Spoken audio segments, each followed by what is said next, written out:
ফিজা আহমদ কোরআন তেলাওয়াত করবেন। আসসালামু আলাইকুম ওয়া রাহমাতুল্লাহি ওয়া বারাকাতুহু। হুজুর। أعوذ بالله من الشيطان الرجيم. بسم الله الرحمن الرحيم. قل إن كنتم تحبون الله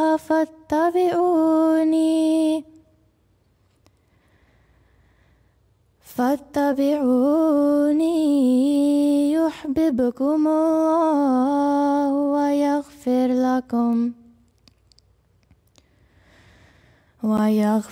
لكم ذنوبكم والله غفور رحيم. قل أطيعوا الله والرسول فإن تولوا فإن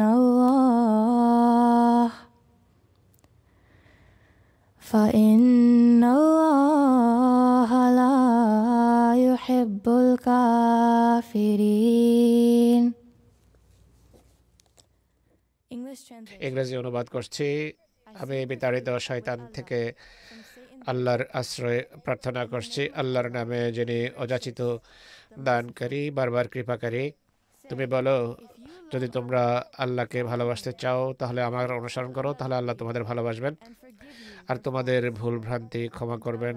আল্লাহ অতীব ক্ষমাশীল, বারবার কৃপাকারী।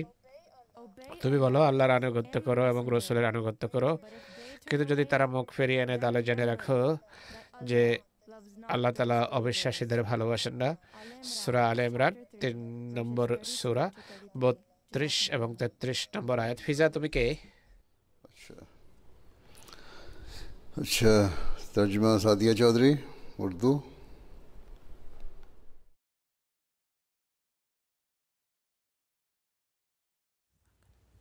আসসালামু আলাইকুম ওয়া রাহমাতুল্লাহি ওয়া বারাকাতুহু। প্যারে হুজুর, এখন এই আয়াতগুলোর উর্দু অনুবাদ উপস্থাপিত হচ্ছে। আমরা বাংলা অনুবাদ শুনিয়েছি।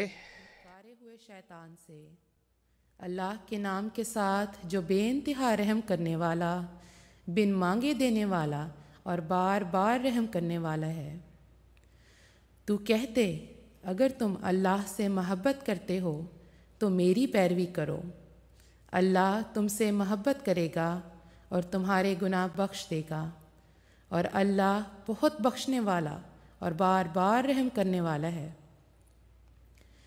तू कह दे, अल्लाह की इताअत करो और रसूल की, बस अगर वो फिर जाएं तो यकीनन अल्लाह काफिरों को पसंद नहीं करता। जज़ाकमुल्लाह। हाँ जी, हदीस समतुल हलीम जैन वहाब करीम। আসসালামু আলাইকুম ওয়া রাহমাতুল্লাহি ওয়া বারাকাতুহু। वालेकुम अस्सलाम व रहमतुल्लाह। बिस्मिल्लाहिर्रहमानिर्रहीम। اللهم صل على محمد وعلى آل محمد كما صليت على إبراهيم وعلى آل إبراهيم إنك حميد مجيد. اللهم بارك على محمد وعلى آل محمد كما باركت على إبراهيم وعلى آل إبراهيم إنك حميد مجيد. হযরত আনাস বিন মালিক রাদিয়াল্লাহু আনহু বলেন, মহানবী সাল্লাল্লাহু আলাইহি ওয়াসাল্লাম বলেছেন, যার মাঝে এই 3টি বৈশিষ্ট্য থাকবে সে ঈমানের স্বাদ পাবে, অর্থাৎ বা সে ঈমানের স্বাদ পেয়েছে। প্রথমটি হলো আল্লাহ এবং তার রাসূল যার কাছে অন্য সবকিছু চেয়ে বেশি প্রিয়, আর যে কোনো ব্যক্তিকে শুধু আল্লাহ তাআলার খাতিরে ভালোবাসে, আর তৃতীয়ত যে অবিশ্বাসে ফিরে যাওয়াকে সেভাবে ঘৃণা করে যেভাবে কোনো ব্যক্তি আগুনে পতিত হওয়াকে ঘৃণা করে। বুখারী শরীফ থেকে এই হাদিসে শোনানো হয়েছে। হযরত আনাস রাদিয়াল্লাহু আনহু বর্ণনা করেন, মহানবী সাল্লাল্লাহু আলাইহি ওয়া আলিহি ওয়াসাল্লাম বলেছেন, তিনটি বৈশিষ্ট্য এমন আছে, কোনো ব্যক্তির মাঝে যদি সেগুলো থাকে সে প্রকৃত অর্থে ঈমানের স্বাদ পেয়েছে। প্রথমটি হলো আল্লাহ এবং তার রাসূল তার কাছে অন্য যে কোনো কিছু থেকে বেশি পবিত্র। আর দ্বিতীয়ত সে কাউকে যখন ভালোবাসে সম্পূর্ণভাবে আল্লাহর খাতিরে ভালোবাসে। আর আল্লাহ তাকে অবিশ্বাস থেকে মুক্তি দেওয়ার পর সে অবিশ্বাসে ফিরে যাওয়াকে সেভাবে ঘৃণা করে যেভাবে সে আগুনে যাওয়াকে ঘৃণা করে।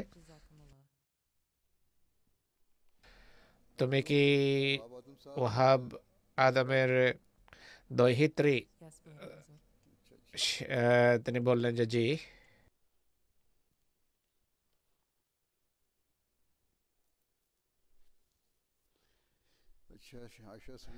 আয়েশা স্বামীকে ডাক দিলেন, হুজুর এখন। আসসালামু আলাইকুম ওয়া রাহমাতুল্লাহি ওয়া বারাকাতুহু। এই হাদিসের এখন উর্দু অনুবাদ শোনানো হচ্ছে। हज़रत अनस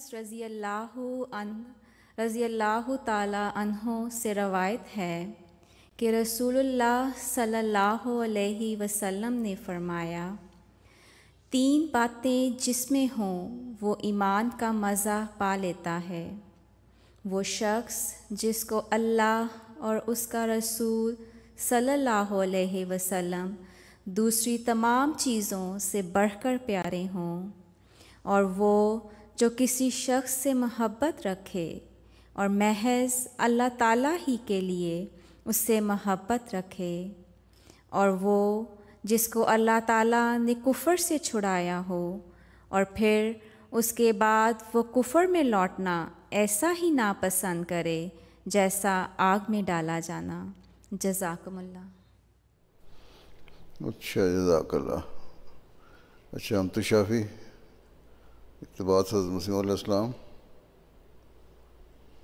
अस्सलामु अलैकुम व रहमतुल्लाह। আসসালামু আলাইকুম ওয়া রাহমাতুল্লাহি ওয়া বারাকাতুহু। প্রিয় হুজুর,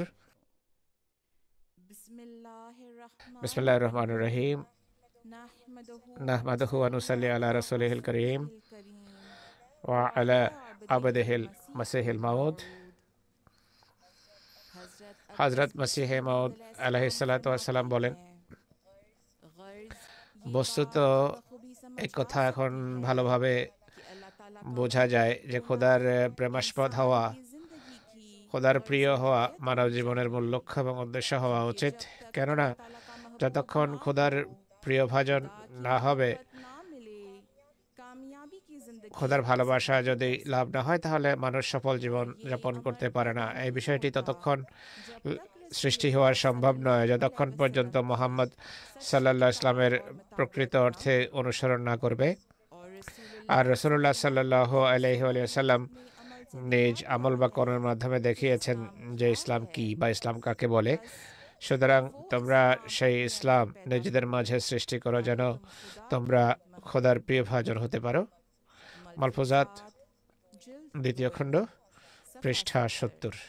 জাযাকুমুল্লাহ। और नशीता खंदकार अंग्रेजी तर्जुमा। নশীতা খন্দকার এখন ইংরেজি অনুবাদ করবেন। আসসালামু আলাইকুম ওয়া রাহমাতুল্লাহ। তুমি কি পাকিস্তানি? আমি আমি আমি বাঙালি। This is why. Bismillahirrahmanirrahim. Iqtibas, English translation. The promised Messiah alayhi salam states, in short, it cannot be very well understood that becoming the beloved of Allah Almighty ought to be the prime objective of a person's life. Until a person is endeared to Allah the Exalted and they do not receive His love, they cannot live a life of success. Now, this is not possible until one sincerely obeys and follows the Messenger of Allah. The Messenger of Allah, peace and blessings of Allah be upon him, has shown through his own example what Islam truly is. So, inculcate that very same Islam within yourselves, so that you may become the beloved of God. Malfuzat, Volume 3, page 80. Jazakumullah. Jazakallah. Salmana Mahmood, Nazm. Assalamu alaikum wa rahmatullah. আসসালামু আলাইকুম ওয়া রাহমাতুল্লাহি ওয়া বারাকাতুহু হুজুর। मंजूम कलाम হযরত মুসলিহ মাউদ রাদিয়াল্লাহু তাআলা আনহুর রচিত নজম এখন শোনানো হচ্ছে। वो भी हैं कुछ जो के तेरे इश्क से मखमूर हैं, दुनियावी आलाइशों से पाक हैं और दूर हैं। दुनिया वालों ने उन्हें बेघर किया, बेदर किया, फिर भी उनके कल्ब हो पे खल्क से मामूर हैं, बेखल्क से मामूर। फिर भी उनके कल्ब हो पे खल्क से मामूर हैं। तेरे बंदे ए खुदा, सच है कि कुछ ऐसे भी हैं,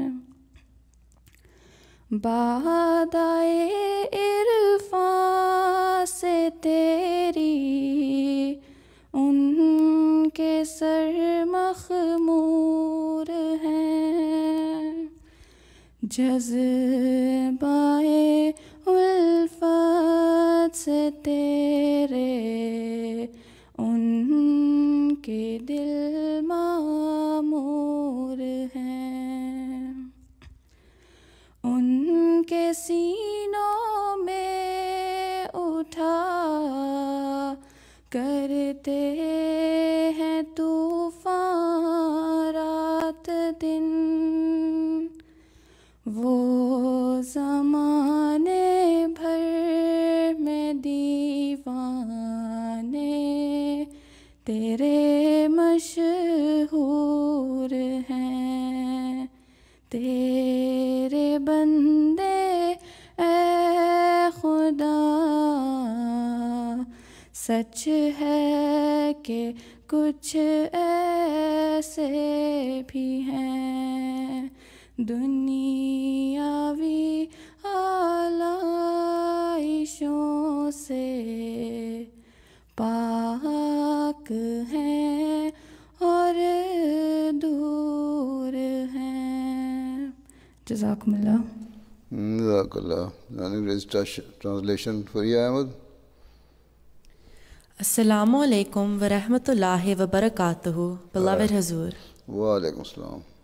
The poem presented before you is written by Hazrat Muslim. যেই নজম উপস্থাপিত হয়েছে সেটি হযরত মুসলিহ মাউদ রাদিয়াল্লাহু আনহুর লেখা, ইংরেজি অনুবাদ পড়ছি। আল্লাহর কিছু এমন বান্দা রয়েছে যারা তোমার ভালোবাসায় নেশাগ্রস্ত, তারা জাগতিক চিন্তা ভাবনা থেকে মুক্ত এবং এই পৃথিবীর মানুষ তাদেরকে তাদের গৃহ এবং তাদের দেশ থেকে বহিষ্কার করেছে, তা সত্ত্বেও তাদের হৃদয়ে আল্লাহ সৃষ্টি এবং খোদার ভালোবাসায় পরিপূর্ণ। হে আমাদের প্রভু, এটি সত্য কথা যে তোমার কিছু বান্দা এমনই তোমার ভালোবাসার বা তোমাকে চেনার নেশায় তারা নেশাগ্রস্ত, তোমার ভালোবাসায় তাদের হৃদয় পরিপূর্ণ, তাদের হৃদয় দিন রাত এক তুফান বিরাজমান, তারা তোমাকে মাদের মতো ভালোবাসে। হে আমার প্রভু, এটি পরম সত্য যে তোমার কিছু বান্দা এমনই। अच्छा, अब क्या करना है? এখন কি করবে? এখন প্রোগ্রাম কি? कादर, क्या कहना है? What else?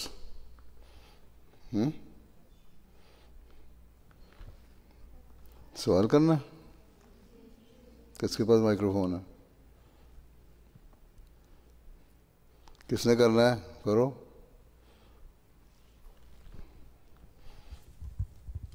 तुमने अपना कोई তোমরা কিছু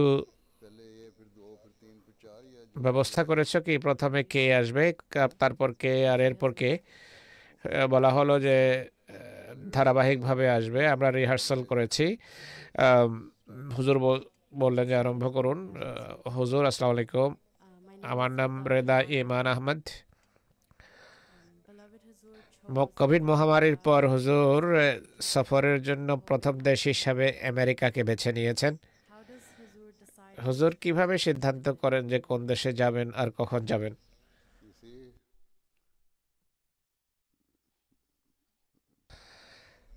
আমার নিজের কোনো পছন্দ নেই। আমাকে শুধু আমন্ত্রণ জানিয়েছে আমেরিকা জামাত। তারা বলেছে যে তারা জায়ন এবং ডালাসের মসজিদ উদ্বোধন করবে। আমাকে তারা আমন্ত্রণ জানিয়েছে। আমি বললাম ঠিক আছে। হুজুর বলছেন যে এই কারণে আমি এখানে এসেছি। অন্য কোনো জামাত যদি আমাকে আমন্ত্রণ জানাতো তাহলে আমি আমেরিকা আসার পূর্বে সেখানে যেতাম। তাই বিশেষ কোনো বিশেষত্ব নেই। তোমাদের আমন্ত্রণটা বিশেষত্ব রাখে, তাই তোমরা বিশেষ। জাযাকুমুল্লাহ।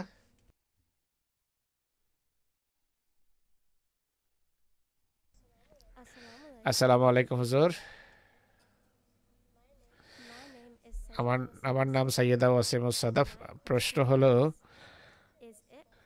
ওয়াকফেন মেয়েরা কি সাইকোলজি এবং কাউন্সেলিং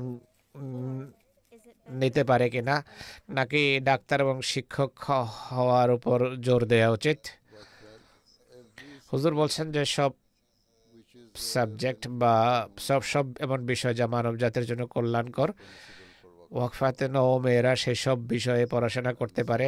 সাইকোলজিও সেগুলোর একটি, তুমি পড়তে পারো, কোনো অসুবিধা নেই। এটিরও আমাদের প্রয়োজন রয়েছে, কেননা বর্তমান যুগে মানসিক সমস্যা অনেক বেশি। মানুষ অনেক মানসিক সমস্যার সম্মুখীন হচ্ছে। এমন ক্ষেত্রে মনস্তত্ত্ববিদদের প্রয়োজন রয়েছে, সাইকিয়াট্রিস্টের প্রয়োজন রয়েছে তাদের চিকিৎসা করার জন্য, তাদের বিষয়ের নিরসনের জন্য। তাই ভালো সাইকোলজি আপনি পড়তে পারেন, মনস্তত্ত্ববিদ্যা পড়া যায়। জাযাকুমুল্লাহ।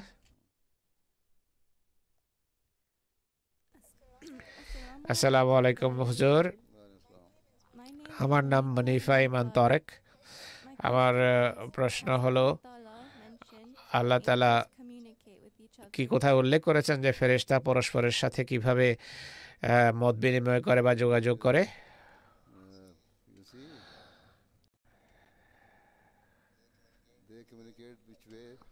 তারা কিভাবে পরস্পরের সাথে যোগাযোগ করে আমি জানি না।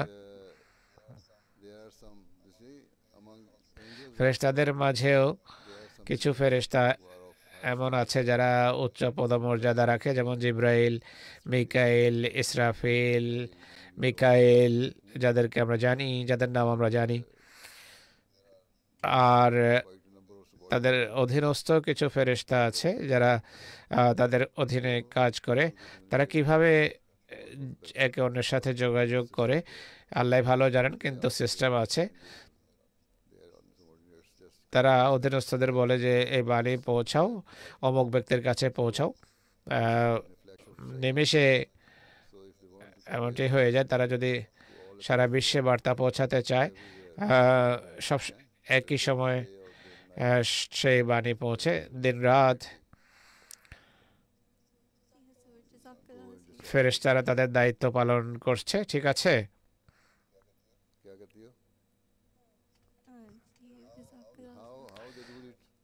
তারা কিভাবে পরস্পরের সাথে যোগাযোগ করে তা আল্লাহ ভালো জানেন। আমি আজ পর্যন্ত এটি জানি না। আমি যদি জানতে পারি তাহলে আমি তোমাকে জানাবো।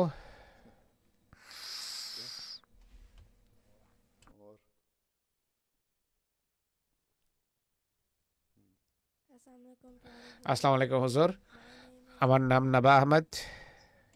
প্রশ্ন হলো, আল্লাহ মানুষকে স্বাধীনতা দিয়েছেন ভালো মন্দ নির্বাচনের।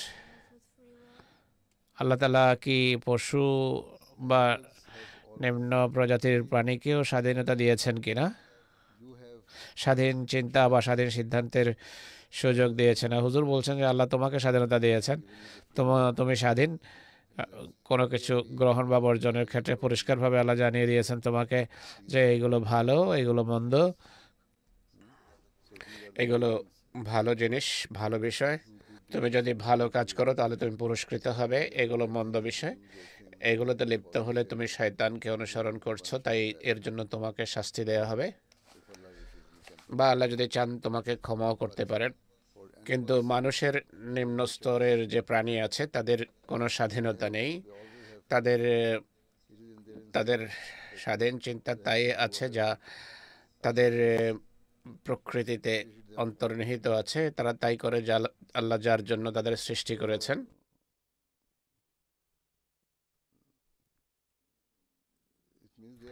তার অর্থ হলো তারা সবসময় স্বাধীন। এক ছাগল যা করে তাছাড়া অন্য কিছুই করতে পারে না। সিংহ যা করে তাছাড়া কিছুই করতে পারে না। এটি সিংহের প্রকৃতি যে সে অন্য প্রাণীর উপর হামলা করবে। নিজের পেট ভরার জন্য অন্যের উপর তাকে হামলা করতেই হবে। একটি ছাগল বা ছাগলের দায়িত্ব বা একটি ছাগল যা করবে তা হলো ঘাস খাওয়া, শুধু ঘাসই খাবে। আল্লাহ তাদেরকে সৃষ্টি করেছেন মানুষের সেবার জন্য।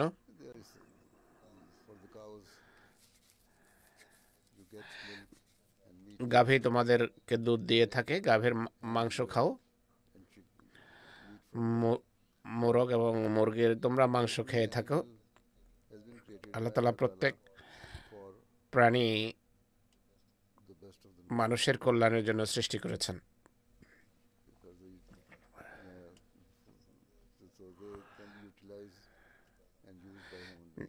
এগুলো সৃষ্টি করেছেন যেন মানুষ সেগুলোকে নিজেদের সেবায় নিয়োজিত করতে পারে।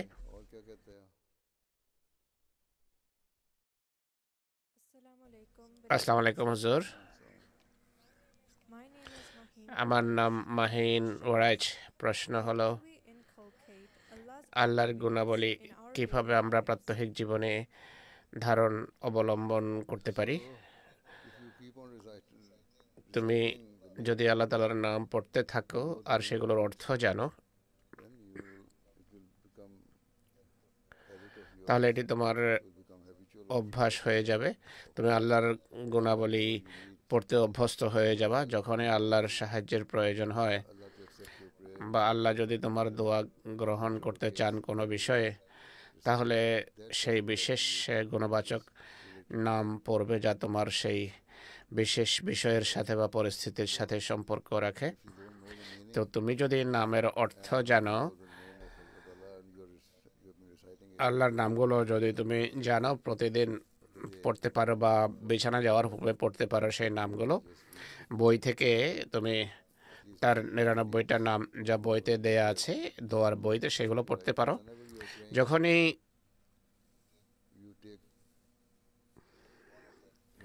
দোয়া করো, তোমার প্রয়োজনের একটা বিশেষ বৈশিষ্ট্য তুমি নিতে পারো আল্লাহ তাআলার। এভাবে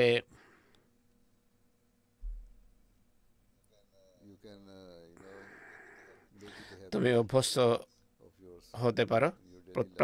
দৈনন্দিন জীবনে তোমার অভ্যাস হয়ে যাবে। এটি নির্ভর করে যে তুমি খোদা তাআলাকে কিভাবে বা কতটা স্মরণ করো। যদি আল্লাহকে স্মরণ করো প্রতিদিন প্রাত্যহিক জীবনে, দৈনিক 5 বেলার নামাজ যদি পড়ো, নামাজে যদি তুমি কাকুতি মিনতির সাথে দোয়া করো, আর খোদার কাছে সিজদায় দোয়া করো যে আল্লাহ যেন তোমাকে সাহায্য করেন, আল্লাহ যেন তোমার সব সমস্যা এবং বিপদ আপদ দূর করে দেন। এই দোয়া যদি করতে থাকো আর তোমার ভালো কর্মের জন্য যদি তিনি পুরস্কৃত করেন,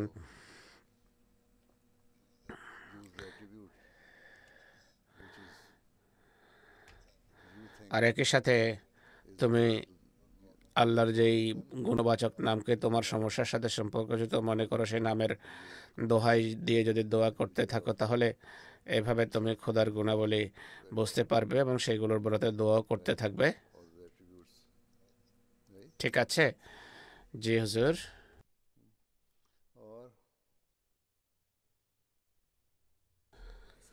আসসালামু আলাইকুম। হুজুর বলছেন কে সালাম করছো? আমার নাম ফাতেহা আতিয়াতুল হাই, ফাতেহা আতিয়াতুল হাই আহমদ।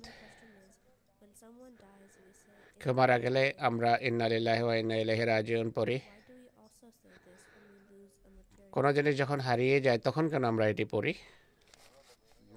তুমি কি এই দোয়ার অর্থ জানো? সে বলল যে আমি জানি না। আমরা আল্লাহর, এর অর্থ হলো আমরা আল্লাহর, আর আল্লাহর দিকে আমাদেরকে ফিরে যেতে হবে। এটি আল্লাহ কোথাও বলেননি এটি যে মারা গেলেই কেবল এটি পড়বে। যখনই কিছু হারিয়ে যায় বা তুমি যখন কোনো সমস্যায় থাকো, কোনো কষ্টে নিমজ্জিত থাকো, তখন খোদার পবিত্র কুদরতের কথা তোমার মনে পড়া উচিত। অর্থাৎ আল্লাহ তাআলাই সবসময় থাকবেন, তিনি চিরস্থায়ী। অন্য সব কিছু হয়তো মরবে আর না হয় হারিয়ে যাবে। এটি হলো এই দোয়ার অর্থ। এই কারণেই কোরআনে ইন্না লিল্লাহি ওয়া ইন্না ইলাইহি রাজিউন শেখানো হয়েছে। এর আরো গভীর অর্থ আছে এই দোয়ার। যখন অনেক সময় যখন কিছু হারিয়ে যায় বা অনেক সময় ভুলে যাও একটা জিনিস কোথায় রেখেছো, তুমি যদি ইন্না লিল্লাহি ওয়া ইন্না ইলাইহি রাজিউন পড়ো, তখন এমনটি হয়। আর আমার সাথে অনেকবার হয়েছে, অনেকের এমন অভিজ্ঞতা হয়েছে যে আমরা যখন ইন্না লিল্লাহি ওয়া ইন্না ইলাইহি রাজিউন পড়ি, আমরা হয়তো জিনিসটি পেয়ে যাই বা মনে পড়ে যায় যে জিনিসটি এই জায়গায় আছে। তো এই দোয়াটি কোনো জিনিস খুঁজে বের করার ক্ষেত্রেও কাজে আসে। এইভাবে আপনার ক্ষয়ক্ষতি আপনি এড়াতে পারেন।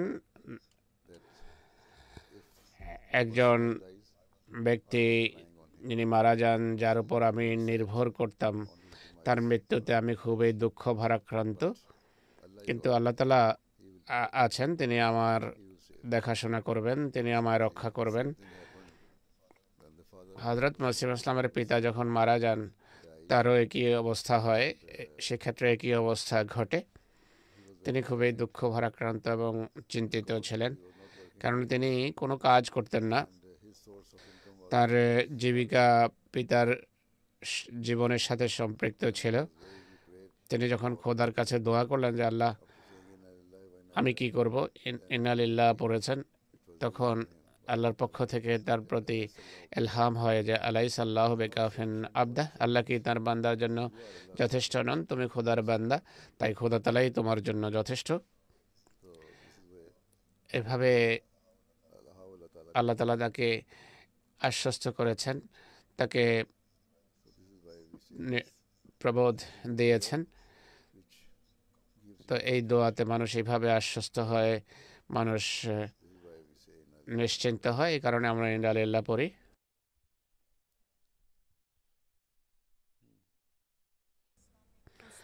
আসসালামু আলাইকুম হুজুর, আমার নাম সামিরা সোহেল। আহমদীদের কোনো রাজনৈতিক নেতা যখন মারা যায় কিভাবে আফসোস করা উচিত? যেমন সম্প্রতি কুইন এলিজাবেথ মারা গিয়েছেন, আহমদীরা কিভাবে সমবেদনা জানাতে পারে? হুজুর বলছেন যখনই কেউ মারা যায় আমরা সমবেদনা জানিয়ে থাকি। আমি রানীর মৃত্যুতে চার্লসের কাছে আমার সমবেদনা বার্তা পাঠিয়েছি, আর এটি তাদের পত্রিকায়ও ছেপেছে।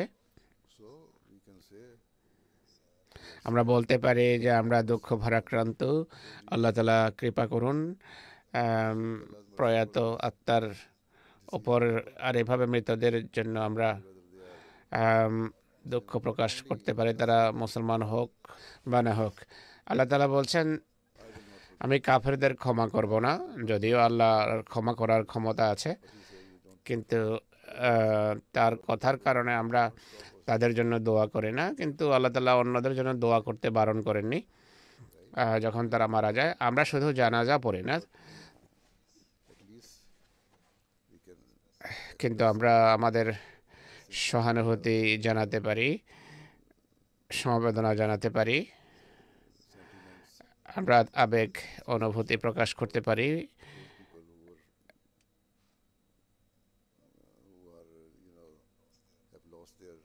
তাদের প্রতি যাদের প্রিয়জন মারা যায়। জাযাকুমুল্লাহ হুজুর।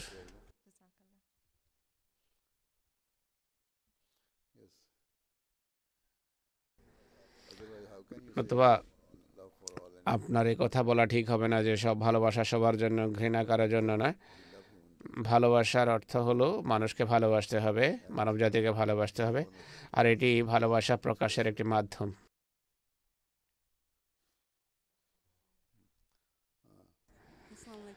আসসালামু আলাইকুম ওয়া রাহমাতুল্লাহি ওয়া বারাকাতুহু। হুজুর, আমার নাম সাবা এজাজ। হুজুর, সুফিরা তাদের জিকিরের মাধ্যমে বা আধ্যাত্মিক কাজকর্মের মাধ্যমে খোদার নৈকট্য লাভের দাবি করে। সুফিদের যে সমস্ত কার্যপ্রণালী আছে, কাজকর্ম আছে, এর মাধ্যমে খোদার নৈকট্য লাভ করা সম্ভব কিনা? হুজুর বলছেন, মহানবী সাল্লাল্লাহু আলাইহি ওয়াসাল্লামের যুগে কোনো সুফি মতবাদ ছিল না। কোনো সুফি ছিলেন কি সেই সময়? কোনো সুফি ছিল না তখন। খোলাফায়ে রাশেদিনের যুগেও কোনো সুফি ছিল না। শত শত বছর পর এইগুলোর সূচনা হয়েছে। এর সূচনার কারণ হলো তখন কার খেলাফত আধ্যাত্মিক খেলাফত ছিল না, জাগতিক খেলাফত ছিল। সে যুগের খলিফারা জাগতিক স্বার্থের পেছনে ছুটত। খলিফাও মুসলমান বা মোমেনদের জামাত কর্তৃক নির্বাচিত হতো না, বরং উত্তরাধিকার সূত্রে কেউ খলিফা হয়ে যেত।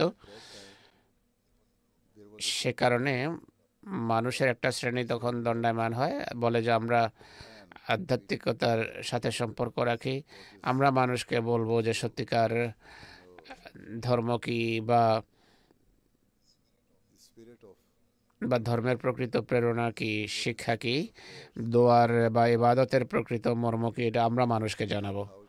আর আমরা মানুষকে বলবো যে কিভাবে দোয়া করা উচিত, কিভাবে খোদার দরবারে রুকু সেজদা করা উচিত, কোরআনের নির্দেশ কিভাবে মানা যেতে পারে। তো এভাবে এদের সূচনা হয়, আর তারা কোরআনের অর্থ এবং মর্ম ব্যাখ্যা করা আরম্ভ করে। তো এইভাবে এটি ধীরে ধীরে আবর্তিত বা বিবর্তিত হতে থাকে। কিন্তু হযরত মসিহে মউদ আলাইহিস সালামের আগমনের পর, যিনি এসেছেন ইসলামের সংস্কারের জন্য, মহানবী সাল্লাল্লাহু আলাইহি ওয়াসাল্লামের ভবিষ্যৎবাণী অনুসারে তিনি এসেছেন। তাই এখন কোনো সুফির প্রয়োজন নেই, কোনো সুফির অনুসরণের প্রয়োজন নেই। আমার মনে আছে একবার আমি আমার খুতবায়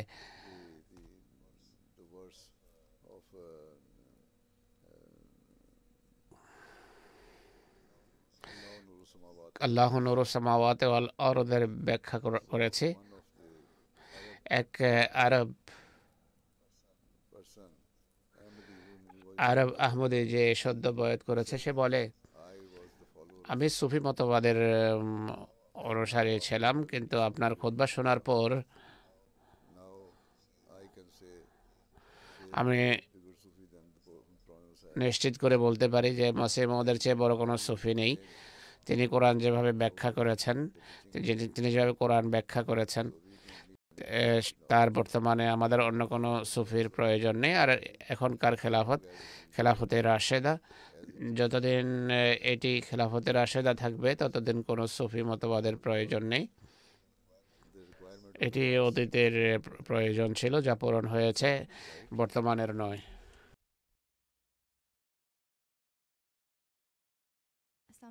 আসসালামু আলাইকুম হুজুর। সজিলা আহমদ আমি।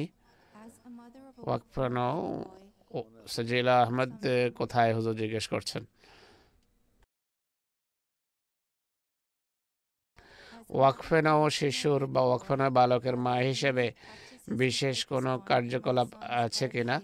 আমার সন্তানের জামাতের সেবার জন্য প্রস্তুত করার ক্ষেত্রে আমার কোনো বিশেষ কাজ আছে কিনা যা আমি করতে পারি? হুজুর বলছেন তার বয়স কত? উত্তর দেওয়া হলো 15 মাস। প্রথমে তুমি তার জন্য দোয়া করো, দৈনিক 5 বেলার নামাজে তার জন্য দোয়া করো, 2 রাকাত নফল পড়ো তার জন্য, যে আল্লাহ যেন তাকে প্রকৃত অর্থে ওয়াকফেনা হিসেবে গড়ে তোলেন। সে বড় হলে তাকে নৈতিক শিক্ষা দাও, কোরআনের শিক্ষা, ইসলামী শিক্ষা তার সামনে স্পষ্টভাবে তুলে ধরো, আর দৃষ্টান্ত স্থাপন করো। স্বামী স্ত্রী উভয়ই তার সন্তানদের সামনে উত্তম দৃষ্টান্ত স্থাপন করো, আদর্শ হও, যেন তারা জানতে পারে যে আমাদের পিতামাতা 5 বেলার নামাজ যথাসময় পড়েন, তারা কোরআন তেলাওয়াত করেন, তারা কোরআনের অর্থ বোঝার অনুধাবনের চেষ্টা করেন, তারা কোরআন ও ইসলামী শিক্ষার জীবন্ত প্রতিফলিত চিত্র, আর তারা ইসলাম আহমদিয়তের সত্যিকার অনুসারী। শিশুরা যদি এমন পরিবেশে বড় হন তাহলে তারা ভালো ওয়াকফেনা হিসাবে সামনে আসবে ইনশাআল্লাহ। জাযাকুমুল্লাহ। আসসালামু আলাইকুম হুজুর। আমি আব্দুল নূর রিদা। প্রশ্ন হলো, আহমদি মেয়েরা যখন বান্ধবীদের সাথে বাইরে যায় তাদের কোন কোন বিষয়ে সাবধান থাকা উচিত বা নিজেদের নিয়ন্ত্রণ করা উচিত? বাইরে কোথায় যায়? যে কোনো জায়গায় যায়। হুজুর বলছেন যদি রাত বাইরে যাপন করতে হয় তাহলে যাবে না। এমনিতে যদি বাইরে যেতে হয় তাহলে যেতে পারো, কিন্তু স্মরণ রাখতে হবে যে তোমার কিছু দায়িত্ব আছে। আহমদি মেয়ে হিসাবে প্রথম বিষয় হলো, যখনই বাইরে যাও তুমি ফজরের নামাজ পড়বে, কোরআন তেলাওয়াত করবে, কোরআনের একটা অংশ তেলাওয়াত করবে।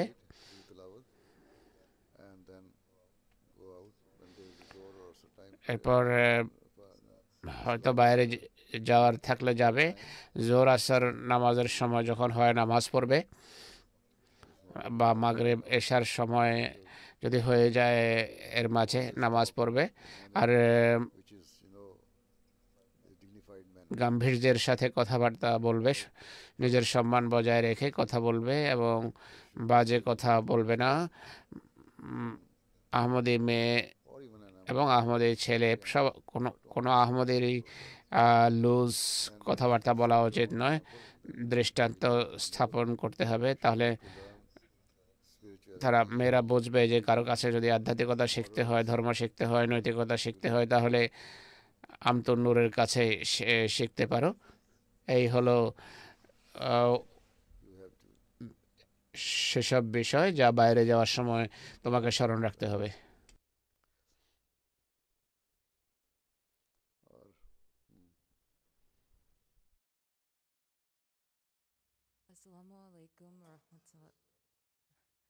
সাধারণত বলা হয় যে বিশেষ জাতি বা বিশেষ সংস্কৃতির লোকদের মাঝে যে বিয়ে হয় সেগুলো অনেক চ্যালেঞ্জের সম্মুখীন হয়। এই সম্পর্কে জামাতের দৃষ্টিভঙ্গি কি? কোনো বিশেষ জাতি বা সংস্কৃতির লোকদের মাঝে যদি বিয়ে হয় এতে খারাপ কিছু নেই, এটি ভালো, কিন্তু উভয় পক্ষকে খুব সহনশীল হতে হবে। মহানবী সাল্লাল্লাহু আলাইহি ওয়াসাল্লাম বলেছেন যে তুমি জীবনসাথী সন্ধানের জন্য যদি বের হও, এমন সাথী সন্ধান করো যে আধ্যাত্মিকভাবে উন্নত মানের, যার ভালো ধর্মীয় জ্ঞান আছে, সে যেন সত্যিকার অর্থে মুসলমান হয়। এসব বিষয়গুলো যদি উভয় পক্ষ, ছেলে এবং মেয়ে পক্ষ দৃষ্টিতে রাখে, তাহলে কোনো বিশেষ জাতির ছেলে মেয়ের মাঝে বিয়ে হোক বা বিশেষ সংস্কৃতির মাঝে বিয়ে হোক, বা দুই ভিন্ন জাতীয় সংস্কৃতির ছেলে মেয়ের মাঝে বিয়ে হোক না কেন, তোমার জীবন সুন্দর হবে, উপভোগ্য হবে। তাই সবসময় স্মরণ রেখো যে কেউ দোষ ত্রুটি মুক্ত নয়, সবারই কোনো না কোনো দুর্বলতা আছে, দোষ ত্রুটি থেকেই থাকে। তুমি যদি সহনশীল হও, তুমি বা প্রত্যেকে যদি সহনশীল হয়, নিজের চোখ, জিহ্বা এবং কানকে বন্ধ রাখে, অর্থাৎ খারাপ কিছু শোনা, বলা বা দেখা থেকে যদি দূরে থাকে, পরস্পরের বিরুদ্ধে বা পরস্পর সম্পর্কে বা পরস্পরকে কিছু খারাপ কিছু বলা থেকে যদি দূরে থাকে, তাহলে জীবন সুন্দর হয়ে যাবে।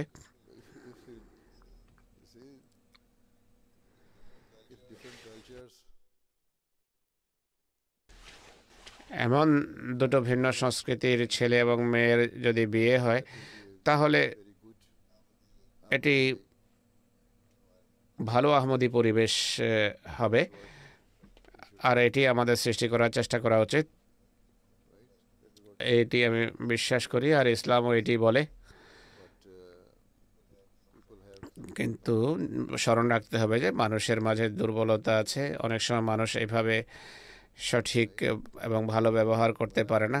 আমরা যখনই সাথী সঙ্গী সন্ধান করি, আমরা এটি দেখি যে সে পড়ালেখা আছে কিনা, বা মেয়েটার ভালো পড়ালেখা করা কিনা, ছেলেটার ভালো পড়ালেখা আছে কিনা, তারা ভালো আয় উপার্জন করে কিনা, পর্যাপ্ত আয় উপার্জন আছে কিনা, ভালো চাকরি করে কিনা, এই বিষয়গুলো দেখার পরিবর্তে এটি দেখা উচিত যে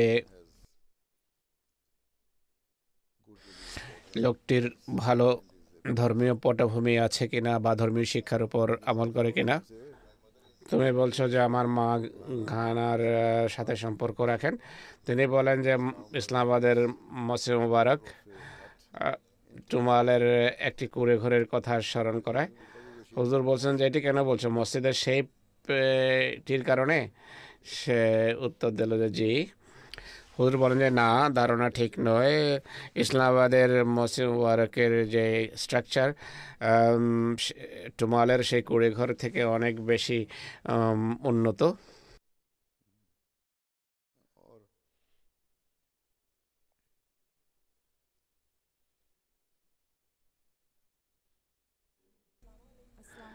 আসসালামু আলাইকুম হুজুর,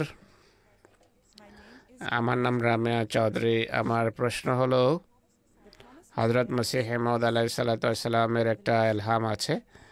এলহামটি হলো, আমি রাশিয়াতে আমার জামাতকে বালু রাশির ন্যায় বিস্তার লাভ করতে দেখছি।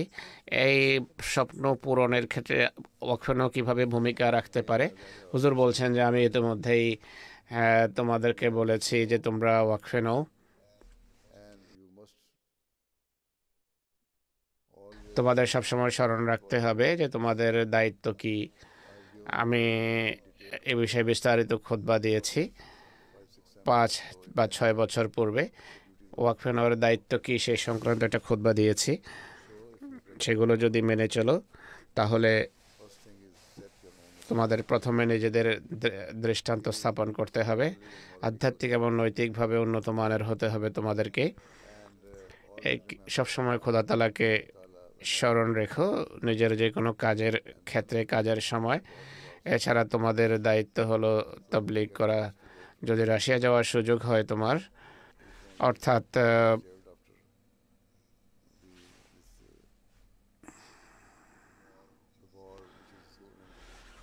যুদ্ধের পর যদি তোমরা জীবিত থাকো তাহলেই যেতে পারবে। এরপর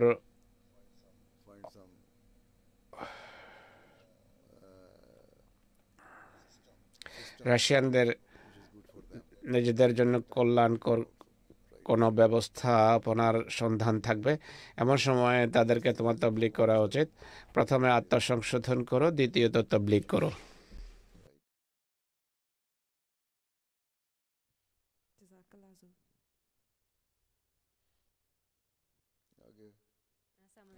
আসসালামু আলাইকুম হুজুর, আমার নাম ফাতেমা জাফরাতুন নূরি। আমি নার্সিং পড়ছি। ওয়াকফেনো মেয়ে হিসাবে নার্সিং জামাতের কাজে আসতে পারে কিনা?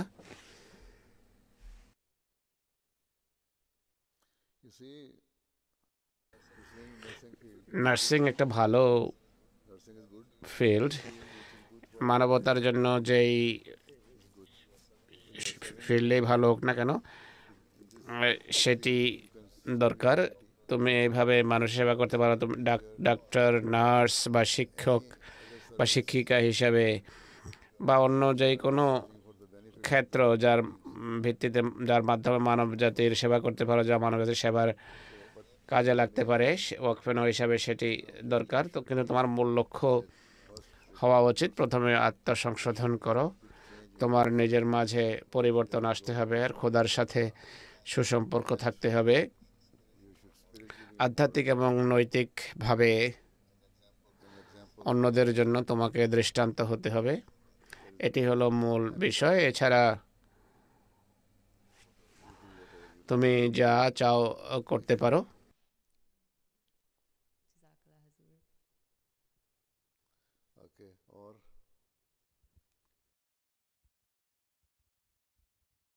Assalamu alaikum, beloved Hazur. My name is Hippolytasabu Haru Malik. My question is, how would Hazur advise we can make a good friend, and how do we go about being a good friend?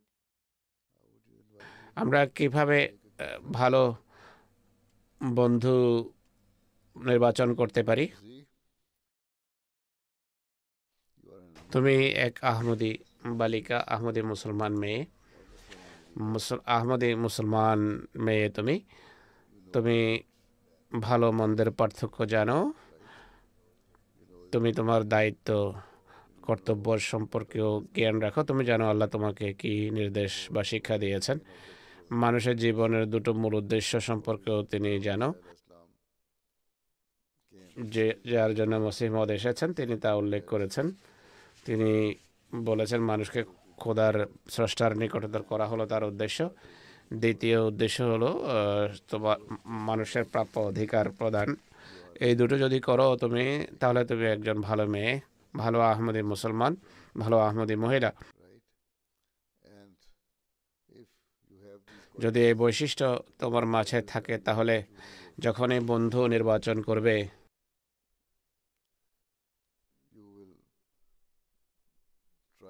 তুমি তাদের নির্বাচন করবে যারা এমন ভালো এবং সঠিক প্রকৃতির অধিকারী। তুমি কখনো দুষ্ট মেয়েদের সাথে বন্ধুত্ব করবে না। এসব গুণাবলী যদি তোমার মাঝে থাকে, এসব বৈশিষ্ট্য যদি তোমার মাঝে থাকে, তাহলে মানুষ তোমাকে ভালো বন্ধু মনে করবে।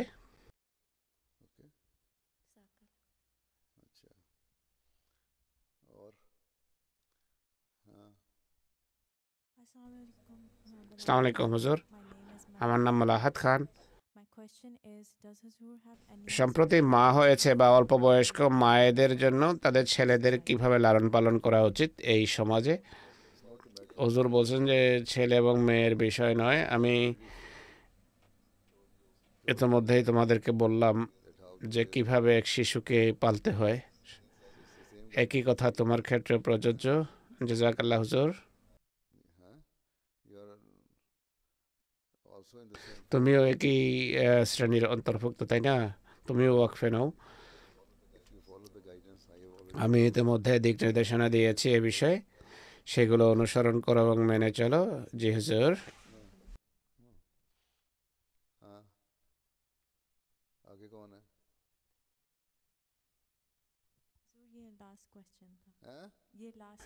এটি ছিল শেষ প্রশ্ন। लास्ट क्वेश्चन था। হুজুর বলছেন ঠিক আছে, অনেক ধন্যবাদ।